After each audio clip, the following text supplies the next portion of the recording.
Taxation is theft. Please, at least leave us alone in our living room. My job is to find the truth. Double the taxes. I'm a human being. God damn it. My life has value. Triple the taxes. This is an IRS agent's dream.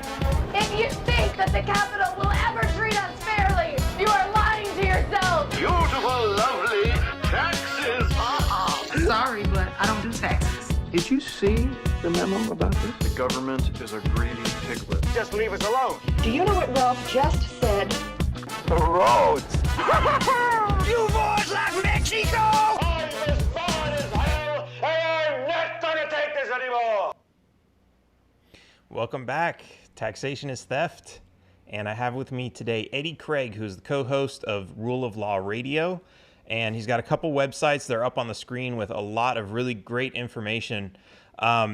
You might know Eddie from, there was a video he put up online, and it's had, I think, over 1 million views now, where he gets into whether or not you need a driver's license to drive, or whether it's for, or the video explains that pretty much you don't. It's for commercial purposes only, and it's a very detailed, tricky system that they've built to convince us that we need to have licenses to exercise our free right to travel.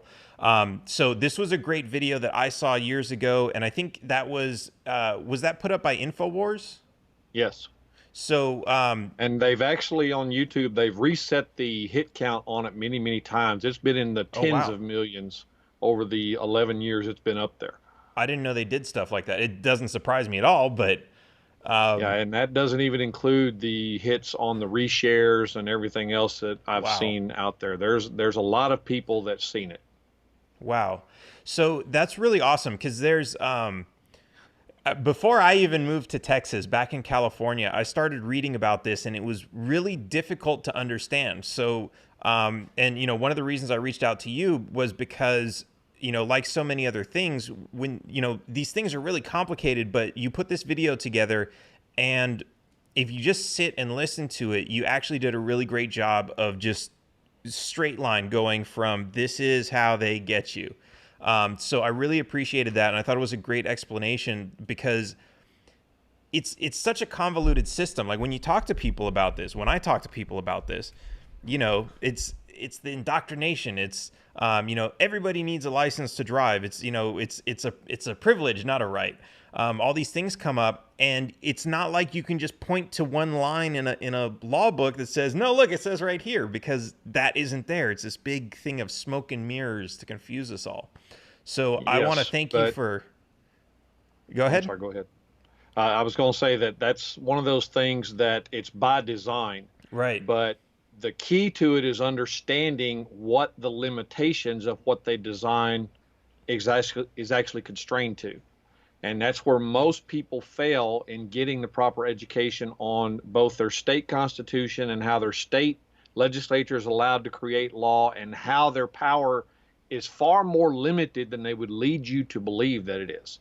Right. And that's the entire reason the government took over the education system, was to stop the education of the American people on rights, liberties, their state constitution, how their legislative system works, why it is supposed to be representative government, not dictative government like it's become. And once you understand those concepts, then understanding what's actually being done becomes a whole lot easier. And that's what I tried to do in that video, is to show you that there are boundaries within which they must operate. Once you understand those boundaries, this is no longer so hard to contemplate and understand how it must work in order to be valid.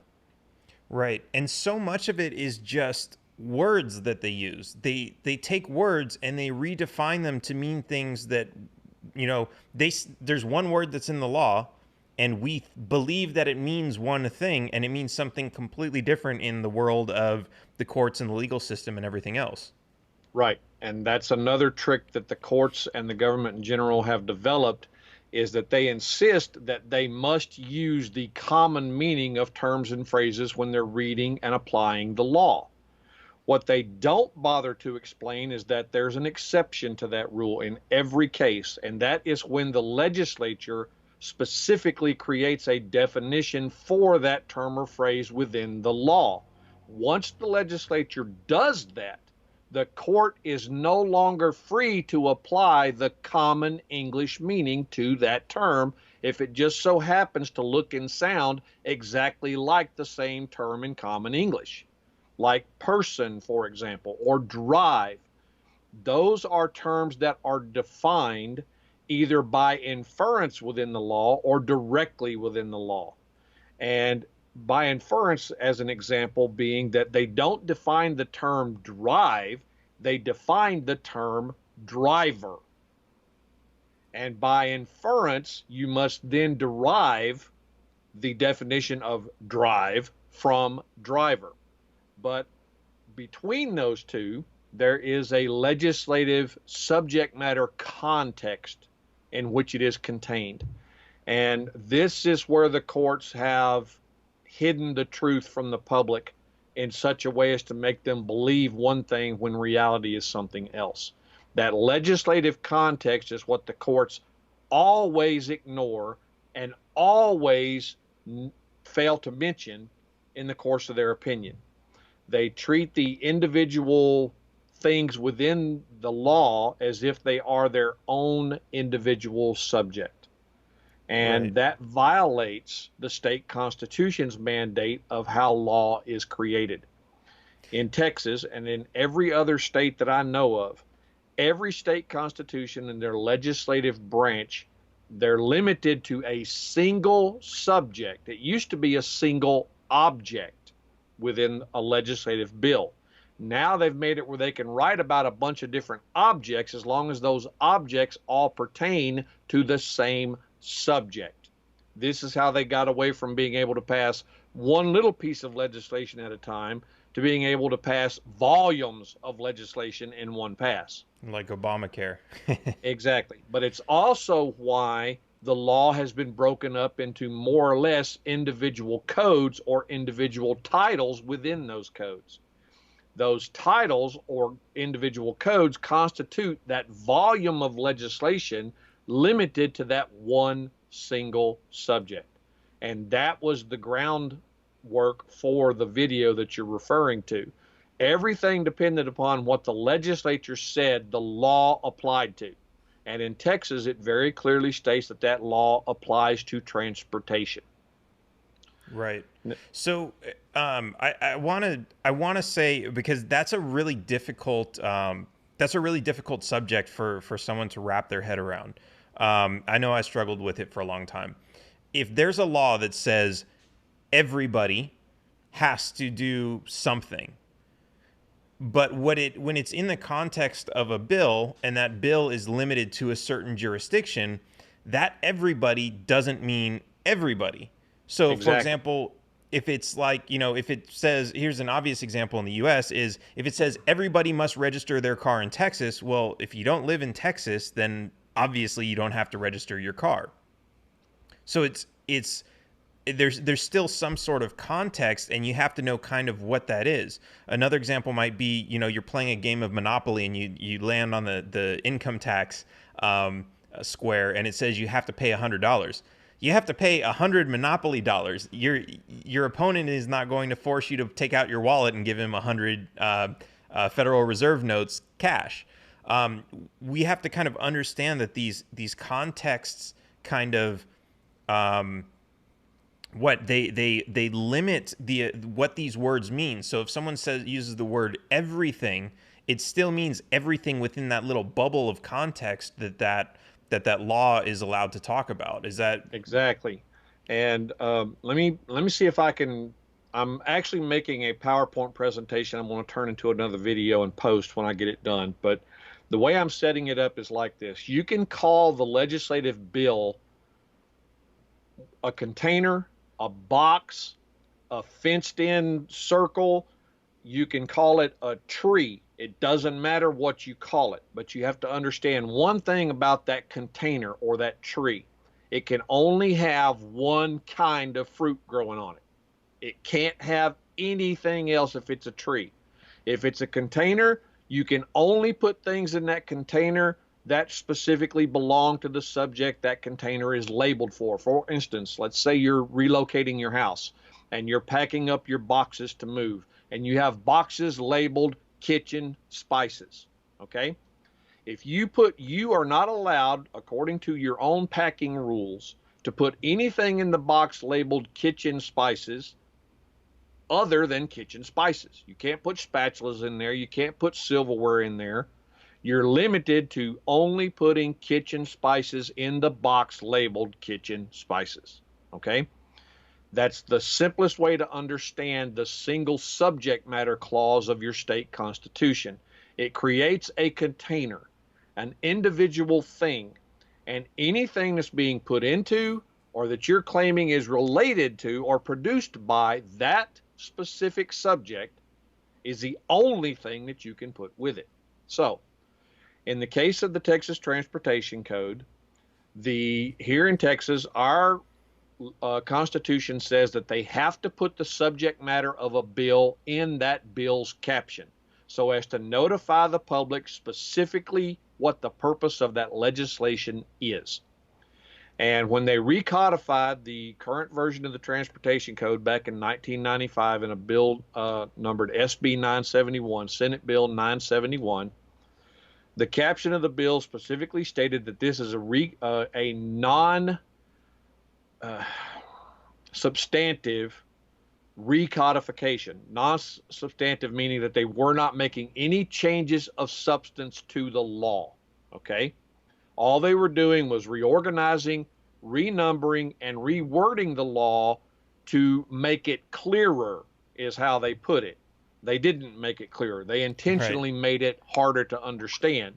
But once you know how they're limited in even doing that, it still doesn't change the subject matter. The subject matter in that non-substantive change is all laws relating to transportation. Now, there is not a single Texas law on the books that defines the singular term transportation anywhere. It does not exist. There's not even a Texas court opinion that defines the singular term transportation. That is not to say, however, that there is not other law that defines the term transportation, because there is. Here in Texas, we have two chapters out of a very important code. It's the Texas Government Code, chapters 311 and 312. Those two chapters deal with how laws are to be read and interpreted by the courts, and it deals with how laws are to be written and how terms and phrases within those laws are to be defined and understood by the legislature and every agency of government. Okay? The courts are not free to interpret a law any way they want. They are constrained by these two chapters on interpretation and legislative intent as to how they can interpret a law, period. Whether they want to claim they are or aren't is irrelevant. If they claim they aren't, then you have a court acting unconstitutionally to legislate from the bench. If they attempt to alter how the legislature writes a law and how the legislature wrote it to mean a specific thing, the court is still legislating from the bench. They are attempting to alter the legislative intent and the legislative meaning to get an outcome that the court itself desires rather than the one the legislature intended. All of that is unconstitutional on its face if that's what they're going to claim they are doing. That is, in fact, what they are doing. But knowing that and being able to prove it is what that video you mentioned is all about. Here is what they're saying. Here is how they're applying it. Here is what the law actually is.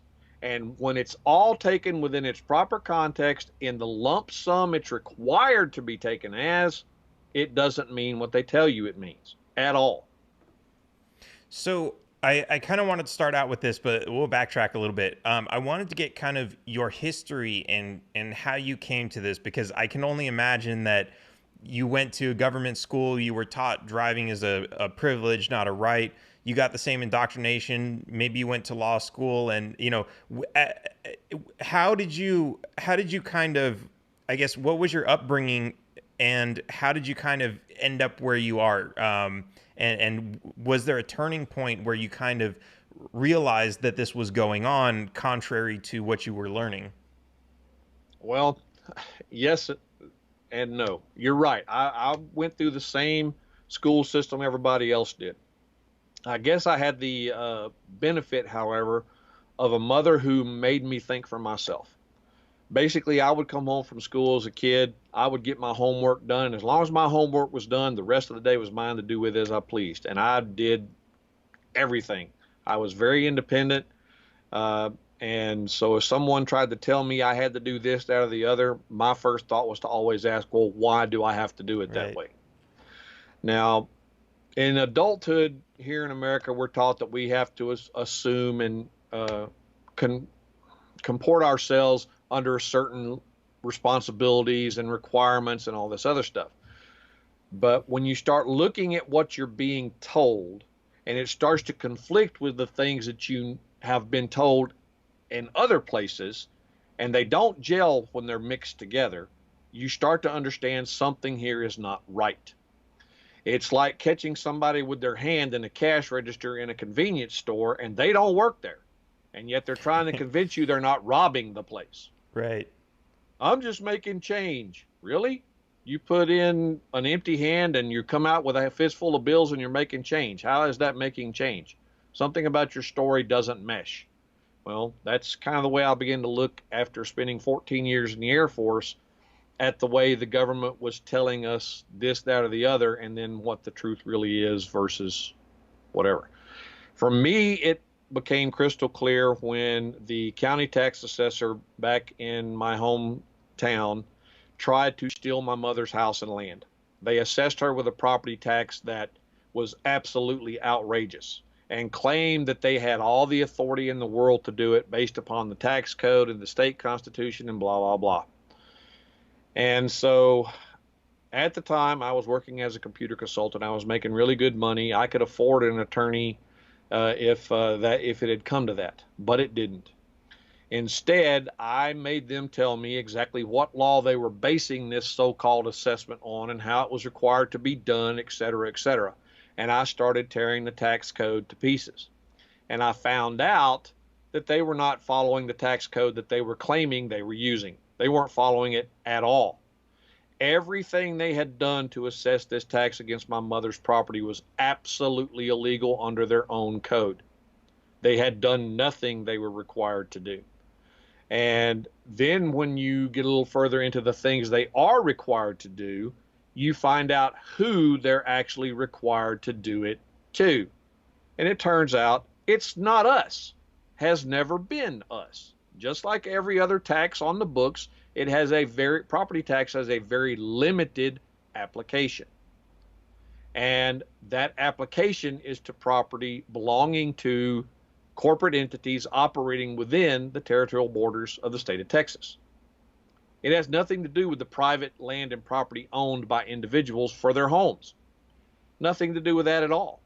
Right. Yet they treat it as if it does. Well, I took that information, I went down to the county tax assessor, and I put it down in front of him, and I made it very, very clear that if they proceeded in any way, shape, or form to move against my mother or her property, I would sue them until I owned everything they ever thought of possessing.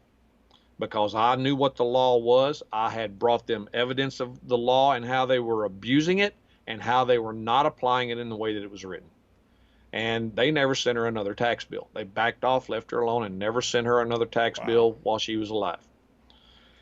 And so I took that and I started applying that to all the other things that I was doing at the time. At the time, I was working as a computer consultant.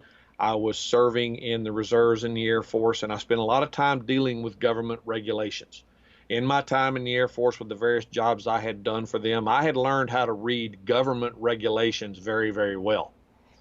And when it comes to reading statutes, it's not a whole lot different. Once you learn the ins and outs of it, it actually becomes pretty simple. It's just a matter of understanding how you have to break down a statute versus how you would normally break down an English sentence or paragraph to learn what its subject is, what it applies to, what it really means, and then you go from there. The difference there is that in statutory terms, they very rarely put all of the statutes on a given subject in one place. And what I mean by that is that even though we have a transportation code where all the statutes relating to transportation are located, we have various other codes that deal with things from that code. For instance, motor vehicle. When it's used in other codes, the other code will say that it has the same meaning as defined by section such and such of the transportation code. So there are lots of different codes in lots of different places where motor vehicle may be referenced. And when you start looking at how it's being used in those other codes and how it's used within the transportation code, you come to understand that the other codes cannot use it any differently than it is in the transportation code. Why? Because it specifically says it has the same meaning as it does in the transportation code. So they can't apply it to something other than what the transportation code applies it to. Any attempt to do that is an attempt to change the legislative meaning and intent of that defined object. And this is where so many people and the courts themselves tend to hide the truth in the way that they do things. They do it all by verbal sleight of hand. They use terms and phrases that we all think we know and understand, just like you mentioned in the beginning. And we assume that it's the same meaning we understand it to be. And that's not necessarily, or even the majority of the time, true. Right.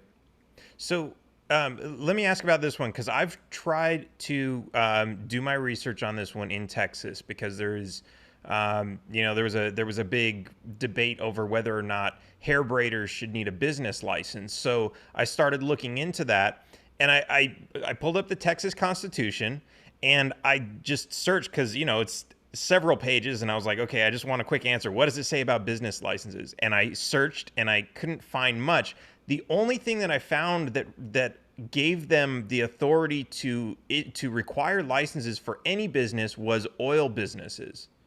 And I would assume that maybe they claim that authority because they claim the land and the mineral rights and everything else to that. Is that kind of true for that, or no? Does that they come from some other... intentionally abuse a couple of different things out of both the state and federal constitution: the Public Health and Welfare Clause and the police power. The courts are the ones who declared the existence of the police power. Police power is not a phrase that is anywhere in any constitution. The courts have ruled that it's inherent in the power to govern because the government is given certain authority to do certain things, and therefore the government must have a way to enforce its ability to do those things. But what they never ever do is they never take the powers that the courts or that the individual pieces of government are given and contrast them with the fact that we cannot use these powers in a way that violates the Bill of Rights within that same Constitution. We can't use these delegated powers in a way that those who gave them to us don't have a way to use them. See, this is the thing about limited government that they seem to not understand. And that is the power of the people to delegate certain authority. If I don't have the power to do something to you as your neighbor, or to order you to do something as your neighbor, or to stick my hand in your business as your neighbor, how can I do that then by saying that our other neighbor down the block, I'm going to say I give that power to them to do it for me? If I can't do it, how am I going to give them the power to do it? Right. And yet that is exactly what the government keeps trying to say that we, the people, have done. We have somehow given them an authority which they have deemed governmental necessity, the right of necessity, to do things that we as individual people simply cannot do to one another. And that right there is a complete and total misinterpretation of delegated powers.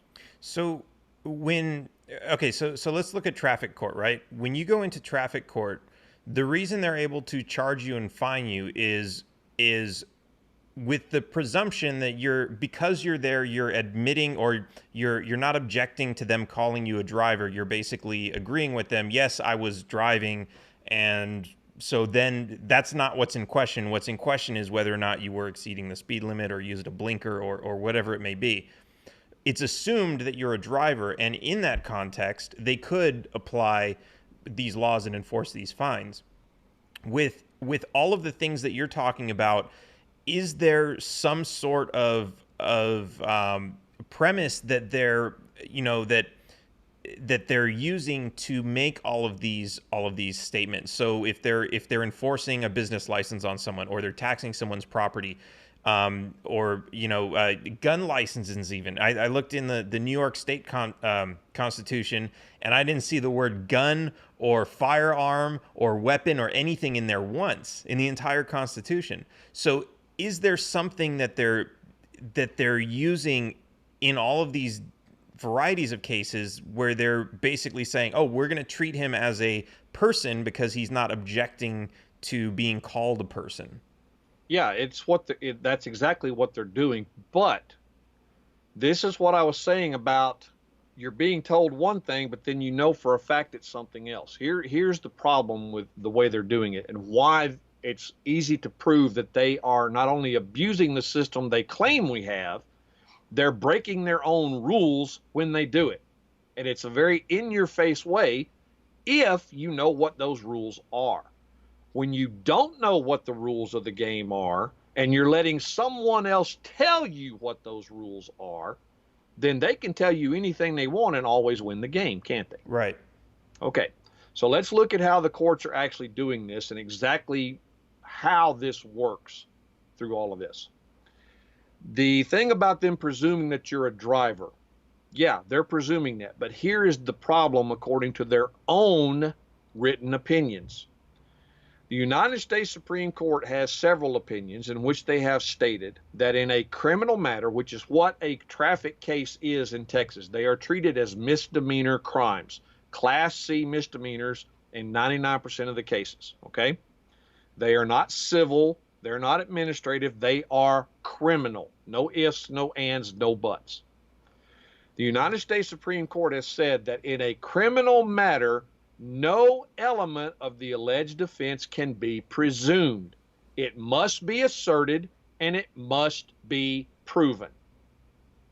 When was the last time, when was any time that you have seen a court in Texas file a complaint that alleges the individual is being accused of engaging in transportation so as to be guilty of the act of speeding?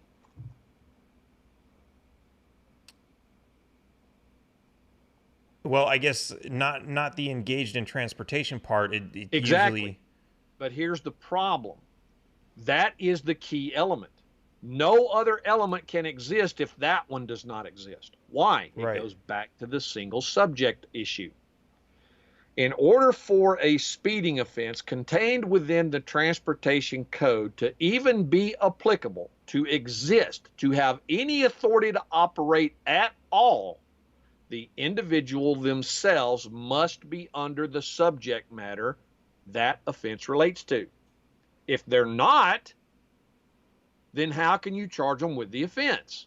Right. It's just like what you were saying before. If Texas has a law for this, then how do you charge someone in Louisiana who's never even been to Texas with a violation of that law? You can't do it. They were never under the jurisdiction of that law to begin with. So, And that's exactly the issue with transportation. When they fail to allege the individual was engaged in transportation, they are not invoking the subject matter jurisdiction to which the offense applies. That makes every single conviction that follows illegal, unconstitutional, based upon no law whatsoever.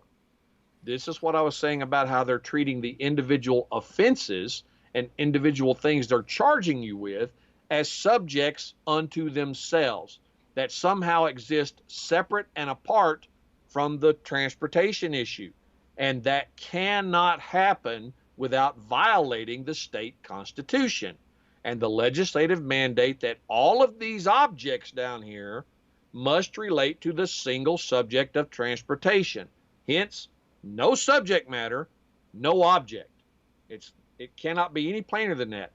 You cannot take my lemon tree and make it grow cherries. Can't do it. Right.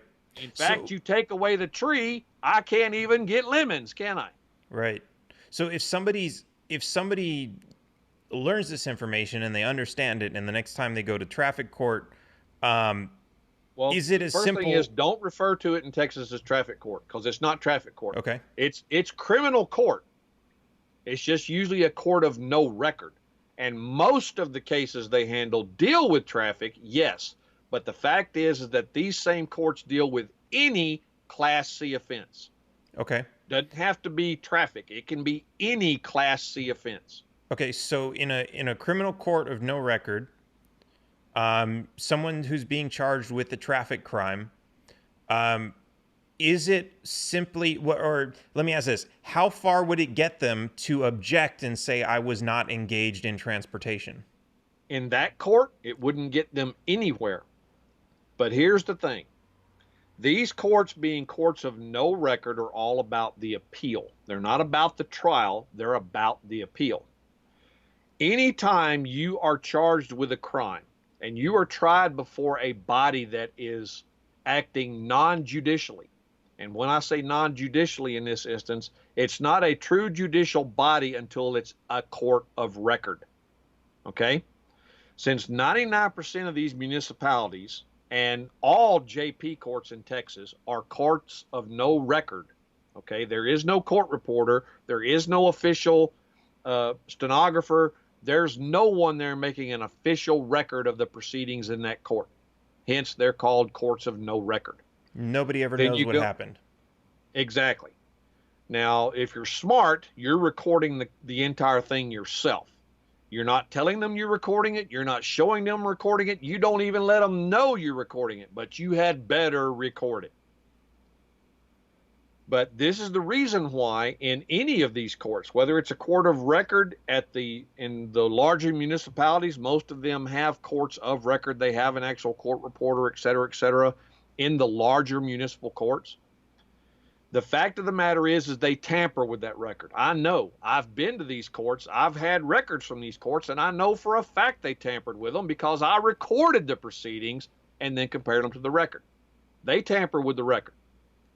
That's why it's so imperative that you record the thing yourself.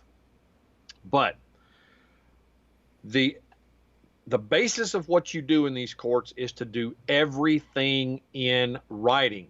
That creates a paper record, even if there's not an official transcription record of what was asked and argued and testified to.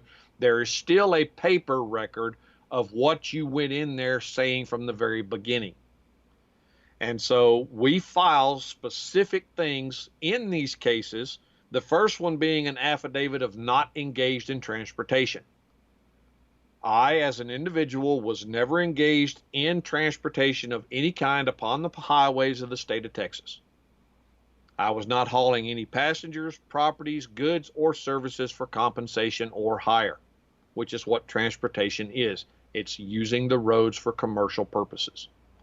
And by commercial purposes, we are limited to actually using the road as the place of business, like a truck driver does, like a taxi driver does.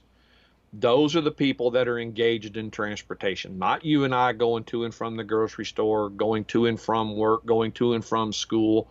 We're not engaging in commercial activity. We're engaging in the rightful activity of locomotion, the freedom of movement. And the courts have always distinguished between those two things.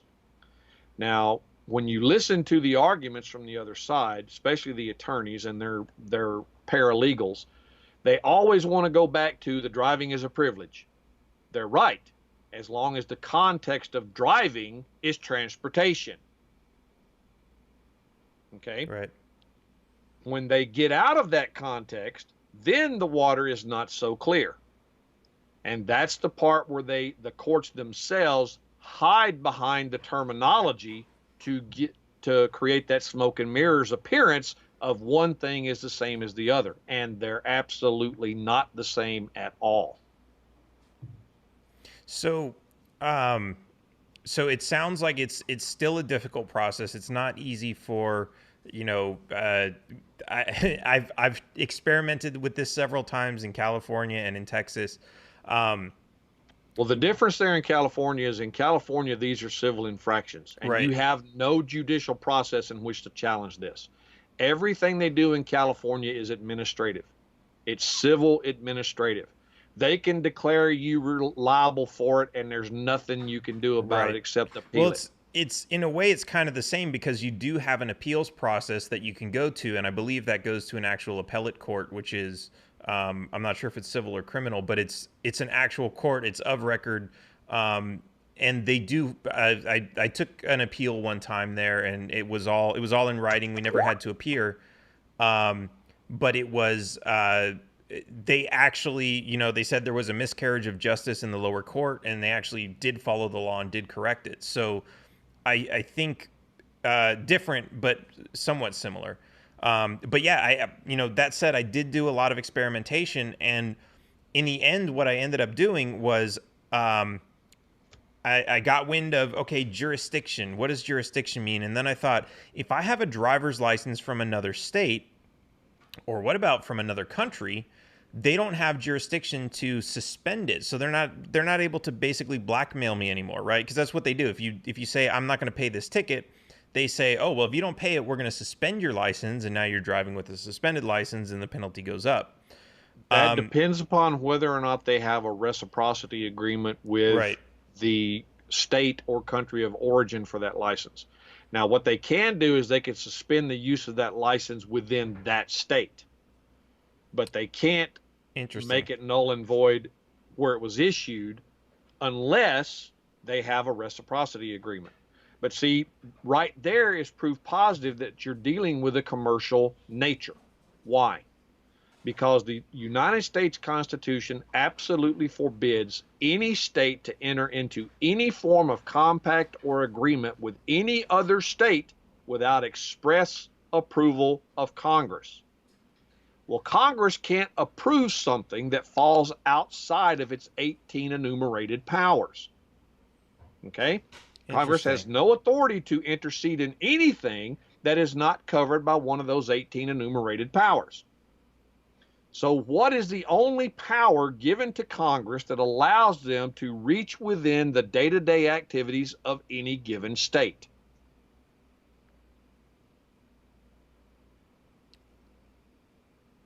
That is a question. I'm thinking.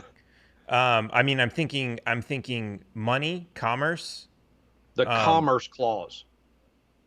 The Commerce Clause is the only clause in the entire federal Constitution that authorizes the United States Congress to act on something occurring within the territorial borders of the states themselves. Okay? If that activity falls outside any of the other enumerated powers. If it has to deal with commerce, and Congress, by the way, has abused that one considerably to get a hold of the states in ways they were never meant to, but they've done it. And it goes to a lot of what we're talking about here. The Commerce Clause is where they get it. So if the Congress is using the Commerce Clause to approve a compact, which is an agreement between one state and another, then the subject matter of that compact or agreement must relate to the authority granted under the Commerce Clause. It can't work any other way. It doesn't have anything to do with the counterfeiting clause, does it? Where Right. Congress is given the sole power to coin and mint money, right? Doesn't have anything to do with treason, which Congress has the power to prosecute. Right. Okay. Okay. So what power are we talking about? There's only one it can relate to, and that is the Commerce Clause. So that compact between the states must relate to something commercial. It can't relate to something non-commercial because that's not within the purview of Congress to approve or deny.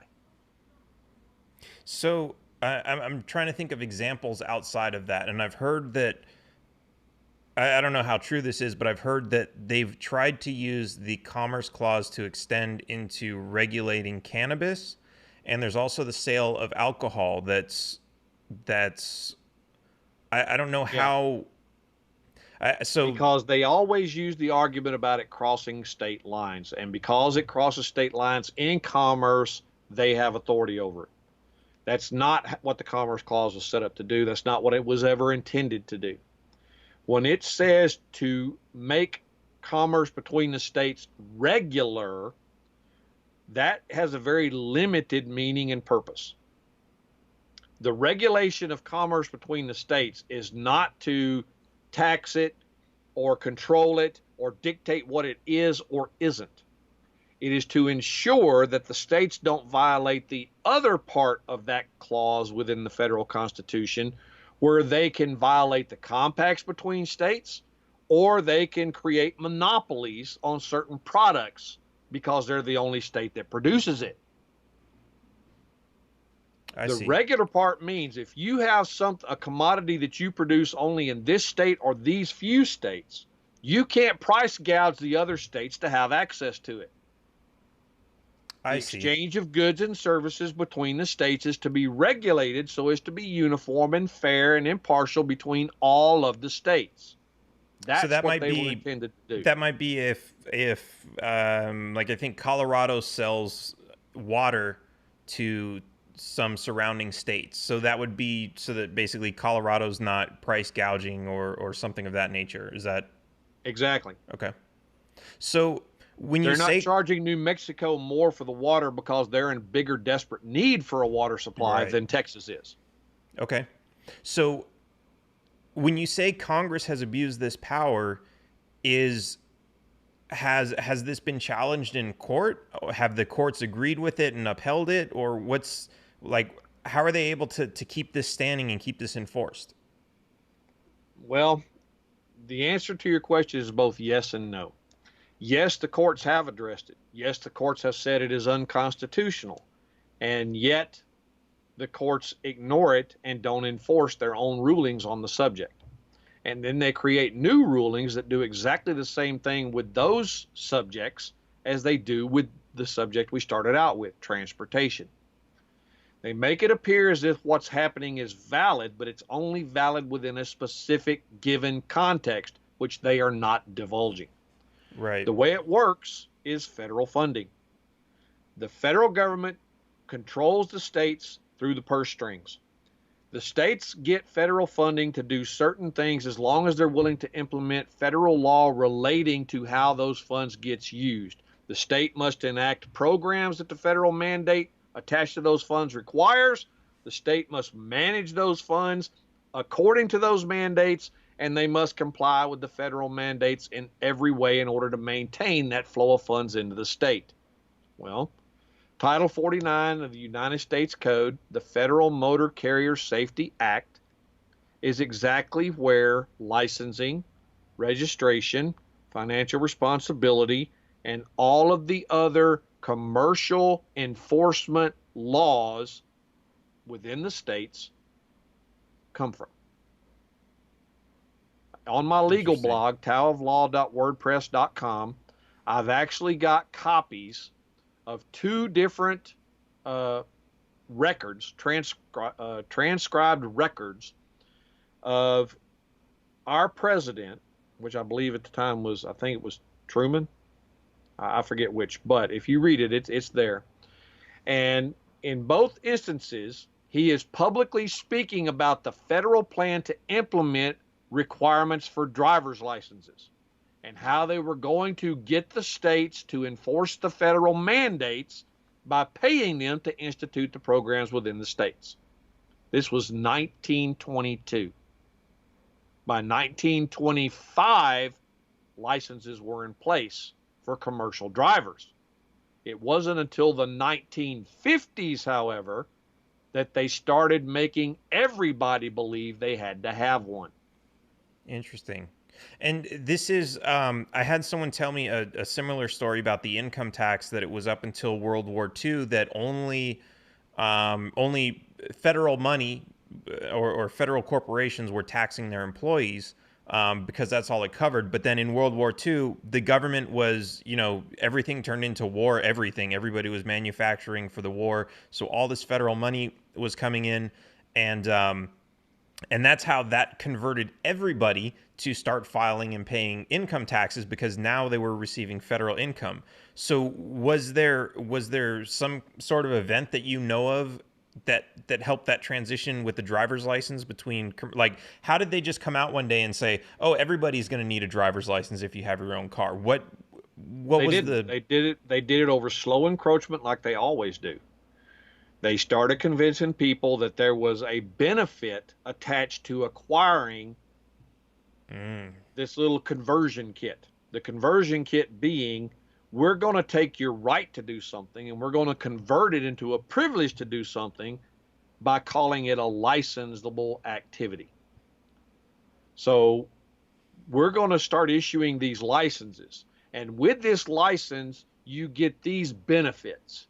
And if you want these benefits, then you have to get the license. Well, the benefit of the license was to provide remedy. Okay, now let me explain what that means. The licensing laws and most of the other regulatory laws are actually what is called remedial law. They're there to provide remedy for harm.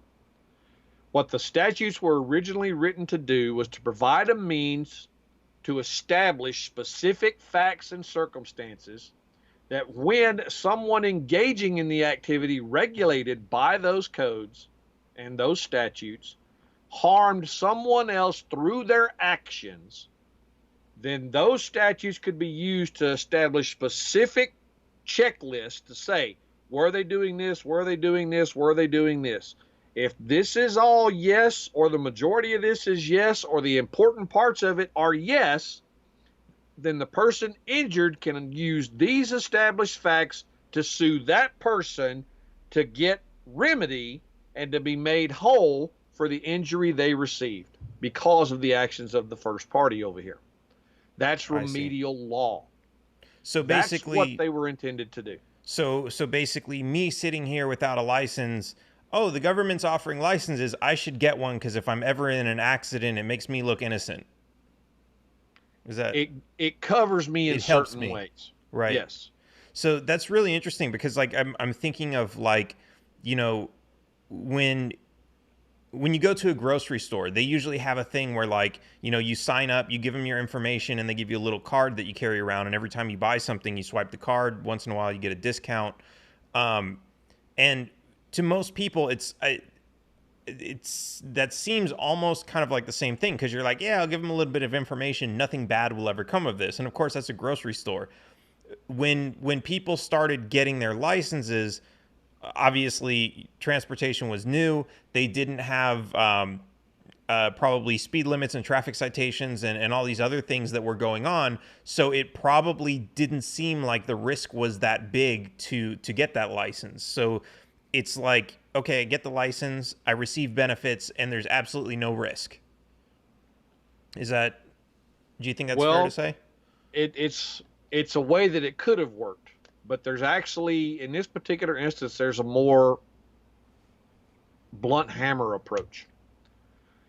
What actually happened to compel more people to acquire the license was the courts started changing the facts to suit the outcome they wanted, instead of the one that they were supposed to be delivering. What the court started doing was obfuscating the terminology, just like what we've been discussing. They use the term drive. They say drive's a privilege, and the privilege requires that you acquire the license. They don't attempt to keep the two things separate. They make it look as if it's all one thing, when in fact it is not, and it never has been. It can't be. It's exactly the same thing they try to do when they argue that you would laugh in the face of somebody who said the Second Amendment is limited to muskets. Right. Okay? But this is exactly the argument that every one of these courts attempts to use when they say you have to have a license to get behind the wheel of a car. Because it's got a motor, it's dangerous, and because it's dangerous, it's a privilege in order for you to have it and use it. But here's the thing. You don't need the license to buy the car, do you? Nope. You don't need anybody's permission to buy the car, do you? Nope. Okay. So what privilege are you actually exercising when you buy the car? Zero. Goose egg. No privilege whatsoever. You have a right to buy that piece of property for yourself and use it for its intended purpose. You always have. Well, I guess they don't have a license requirement on it, but they are trying to regulate it now so that as soon as you buy it, the deal, as soon as you buy a new one anyway, the dealer has to register it for you and bingo, and make sure it's in their system. There's the thing. This is where they have misconstrued the statutes on what's called first sale. Okay? And again, what is the one thing the statute within the code cannot legitimately do? It cannot act outside of the context of the code in which it's contained. Right. Right? Right. So first sale does not apply to someone who just buys a car to use at home. First sale applies to someone who buys a car to use for transportation. Right. Can't be for any other reason. Because if you're saying transportation means private use, then you have to show where you're getting that definition and use from. And there is no case law anywhere. There is no legal definition anywhere that puts transportation in a private activity. It's always relative to commercial use of some kind. So I want to ask, in practical terms, what can someone do with this information? Is there a way that you can go to a dealership, or do you know anybody who's been able to say, I'm not going to be using this for commerce, you don't need to register it? Or are all the dealers just so brainwashed that... You can do it, but you don't do it that way. Okay. What you do is you go down, and here's the problem. You cannot buy the car with a loan. The car has to be the banks want it registered. Outright. The banks want it registered because it's how they use the state to secure their loan. Right. Okay? When that agreement between you and the other party for that loan is established, that loan is registered to the state as a lien against that property. You have rightful possession and use, but you don't own it. The bank does. Right. So the registration becomes a certificate of title, which is the record of that outstanding lien claim the bank has against that same piece of property. That's all that certificate of title is. It's a notice of lien.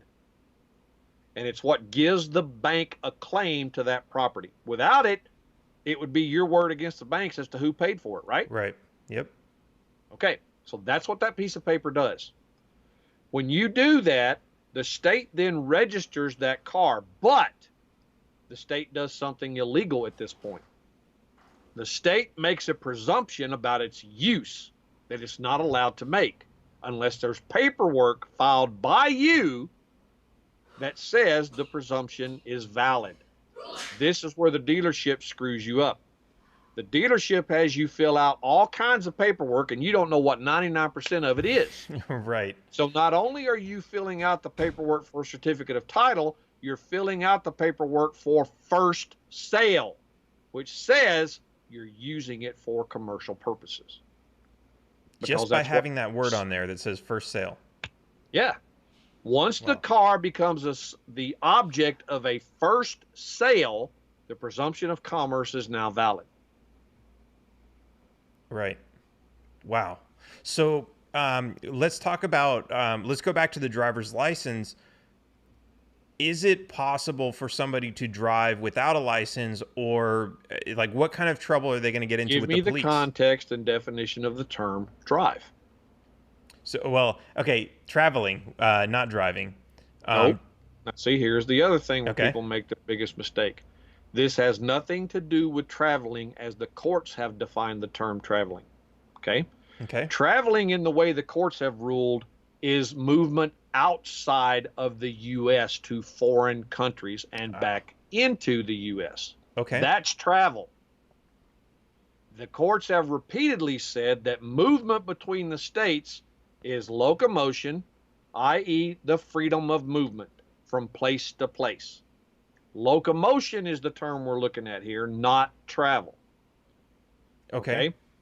So where the courts have ruled that there is a distinction between locomotion and transportation, one is a matter of privilege and the other is a matter of right.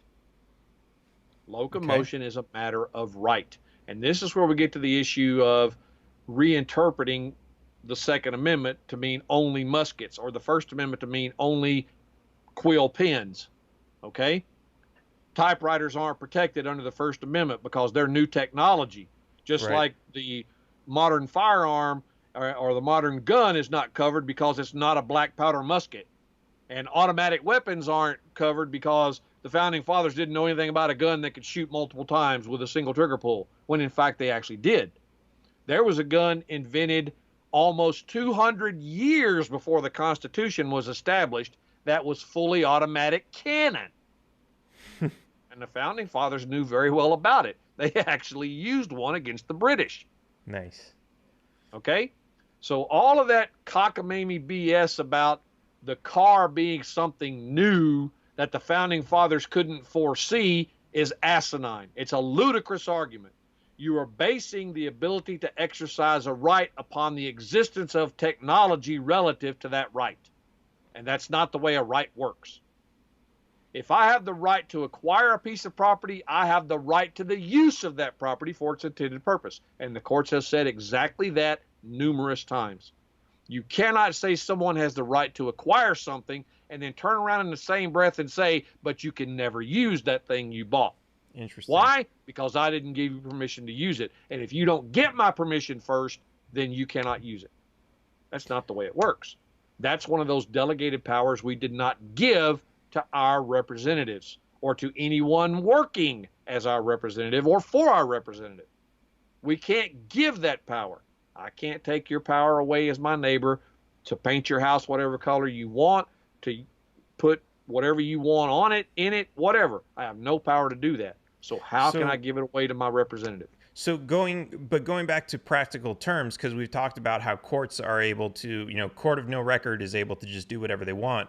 What happens when you get stopped by the police and you don't have a license and you want to somehow, like, is there, and I've seen some YouTube videos that are kind of questionable where somebody kind of gets away with it, but what's the actual likelihood of a person not having a license and surviving a traffic stop?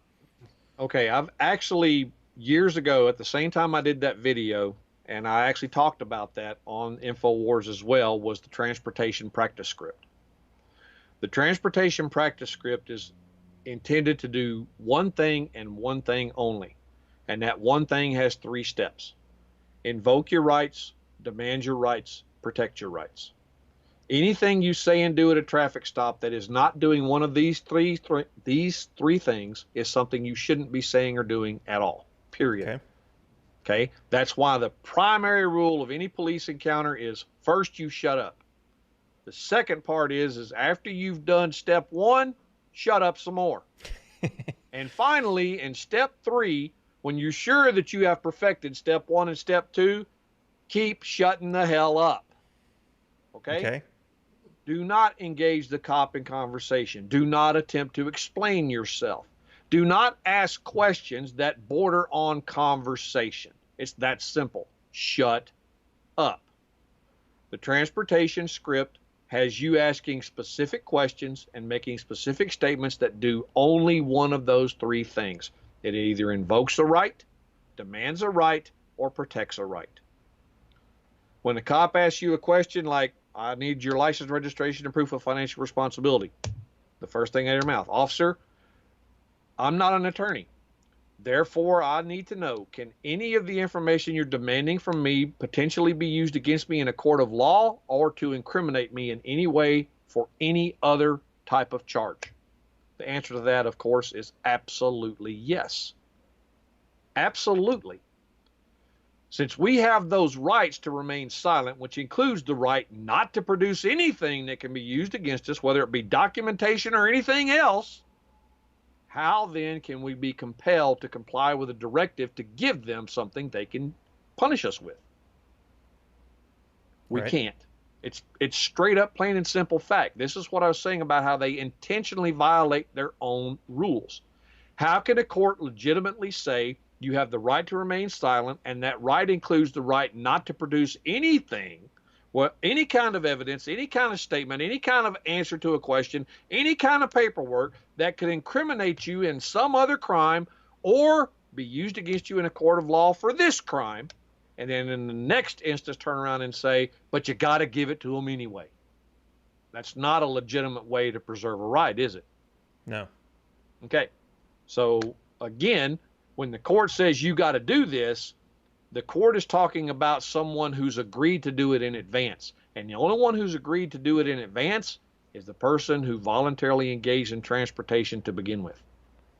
That's why that element of transportation must exist, because the cop's jurisdiction to perform that traffic stop is under what code? The transportation code. Bingo. Therefore, he is attempting to invoke the jurisdiction associated with the transportation code.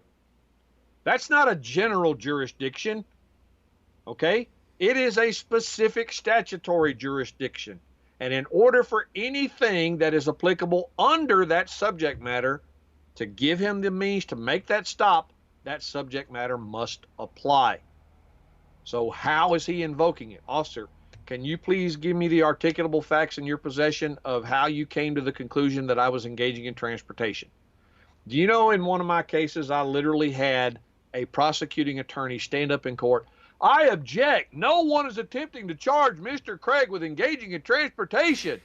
Bingo. Thank you very much. Judge, there you have it. The prosecution has just admitted the subject matter was never invoked in this case. Does not exist. Perfect. You know, that was that. Next thing I know, case dismissed. Man.